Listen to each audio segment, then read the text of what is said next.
In this video, I'm going to look at some of the language around financial maths that we haven't used so far. This present and future value specifically in the context of this video has to do with investments where the investment is compounded monthly or annually or whatever. So we are already familiar with the formula for compound interest. A equals P outside of 1 plus R to the power of N. And we know A's amount, and for our purposes, it's the final amount. P is the principal, but in our context, again, it's the initial amount of investment. R is the interest rate as a decimal, and N is time periods, number of time periods. Now, there are very technical terms. In a more everyday language, that final amount is referred to as future value. The principal is referred to as present value. And there is one other term we're going to come across, and that's the interest rate factor. So let's have a look at the question. We have a $4,000 investment in terms deposit at a rate of 6% per annum compounded annually for 5 years. And we want to find the future value of the investment. So my recommendation always to students is write a summary. So 4,000 is invested. That's my present value is $4,000. That's how much we have today. The interest rate is 0.06. Now that's per annum. I keep it as yearly because it's compounded annually. If it was compounded monthly, I would have to divide that by 12. If it was compounded quarterly, I would have to divide it by 4. But just to make the mathematics a bit more straightforward and the examples a bit more straightforward, most of my examples are annual. So in this case, our rate is 0.06 and number of time periods is 5. Then we write the formula down. Future value, or A, is present value outside of 1 plus R to the power of N, and then we substitute in. So this, I'm assuming, is revision for most, and we have practiced this in years 9 and 10 already. When you do that on the calculator, you get an answer of $5,352.90. Now, it's not exactly 90 cents, but we always round to nearest cent, unless the question asks otherwise. Okay. Now, this is what we're used to in advanced maths. This is the method that we've learned in years 9 and 10. There are questions where they specifically ask you to use a table of value. If the question asks to use a table of value and they give you the table and you're not familiar with it and you think, oh, I don't mind, I can just use the method I already know, you're not going to get the marks because the question specifically asks for you to use the table. So let's look at how what the table might look like and how we use this. So in this question, we've been given the present value, we've been given the rate, we've been given number of terms, and we want to find the future value. Okay, so you can see here I have 4 separate tables, each one with slightly different heading. Let's look at the first one. The first one says future value interest factor for an investment of $1. So this is perfect for the question we're just answering. We're looking for future value, except here the investment is $1 instead of what we're working with. But across the top, we've got interest rates, and along the side, first column, we've got number of time periods. Here's an alternative table. This alternative table gives me the present value if an amount has been invested and its future value is $1. So we want to know if, for example, in 5 years' time, I want $1, how much do I need to invest today?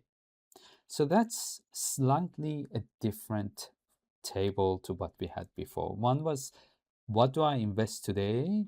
The last one was, what do I invest today to have a certain amount at the end?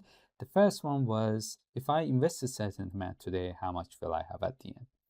There are two other tables that you might come across. They're specifically for annuities. And again, you should read the heading of the tables carefully.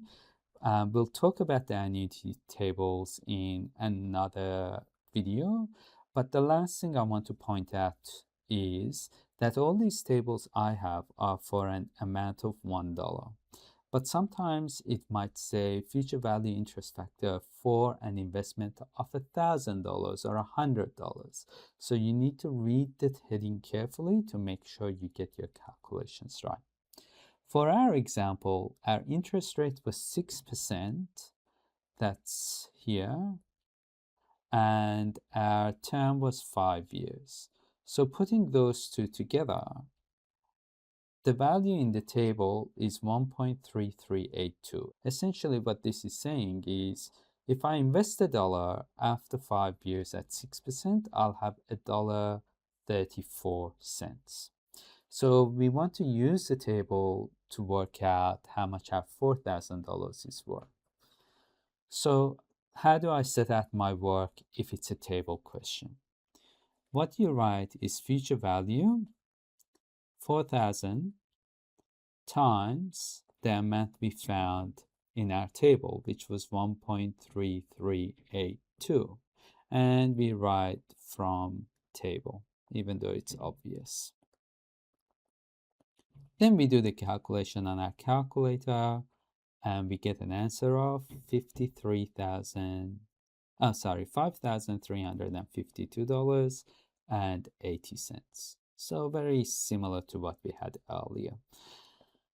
Now, even though this is just one calculator work with no working out of in terms of equations and substitutions, the reality is you must produce this line of working out in the HSC, otherwise you won't get any marks for the question. The second part of the paper, post multiple choice, specifically says show all necessary working, and the underlying feedback from Marcus is if you press it on the calculator, you write it on the paper.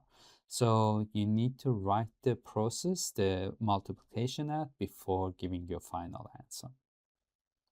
So now let's look at another example. In this example, Frank would like to have $30,000 in 5 years' time for an overseas trip. What present value is required to be invested at 7% per annum compounded annually to achieve this future value? So let's write a summary. We've been given the future value of the investment. We wanted to add up to $30,000 in 5 years. The interest rate is 7%. And as the question said, it is again compounded annually, so I don't need to make any adjustments. And finally, the question wants to know how much do we invest today to achieve that, so that's the present value. We write our formula down. Future value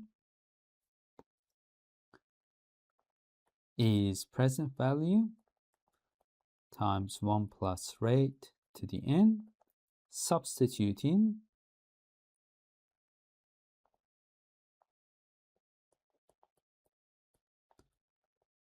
and rearrange to work out the present value. That would be 30,000 divided by 1.07 to the power of 5. Now we'll calculate that on the calculator. that gets us $21,389.59. Again, that's to near a cent.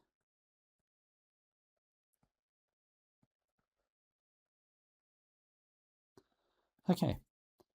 Again, this question can be asked for you to use a table. And actually, they could give you two different types of tables. And depending on which table they've given you, the calculation is slightly different.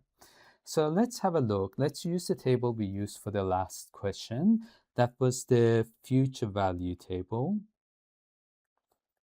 And do the working out using a future value table. So we want to have $30,000. Our term is 5 years and at 7%. So I go to my table, look for 7%. I've already highlighted 5 years. That gives me 1.4026. So going back to our working out, our future value is our present value times that 1.4026.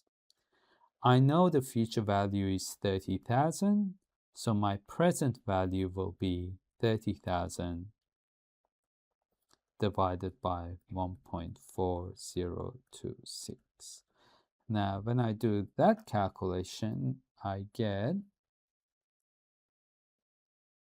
$21,388.84. Alternatively, they could give us a present value table. So this is a table that works out your present value if you know what you want the future value to be, which is the case we have. So if I go to my present value table, look up 7%, 5 years, I get 0.7130. So in my working out, now this table finds for me directly present value. So all I need to do is multiply my future value by the value out of the table, 0.7130. And when I do that calculation, if my future value was 30,000,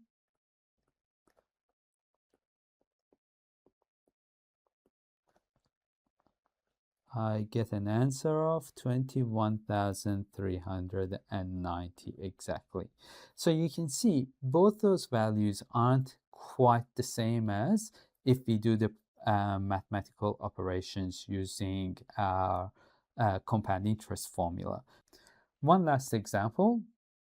So in this example, Frank buys a computer. Frank bought a computer 3 years ago for $4,500. He assumes the value of the computer will depreciate at a rate of 30%. If this assumption is correct, what is the value of the computer at the end of the 3 years, that is today? So if I was to write a summary here, that 4,500, because we don't have past value, we only have present and future, so that 4,500 would be considered as present value. It was the present value 3 years ago. The rate of depreciation is 30%, so that's 0.3 per annum. And I'm talking about 3 years. And what I want is the future value. So in this case, my future value still present value, but instead of 1 plus r, we will have 1 minus r because the value is getting smaller, it's depreciating, it's worth less in the future than it is today. So it will be 4,500, 1 minus 0.3 is 0.7 to the power of 3. And if I do that calculation, I will get $1,543.50. So that's what the computer is worth today. So there are some examples of using the compound interest formula for working out values of investment and depreciation, as well as how to use future and present value tables to answer questions.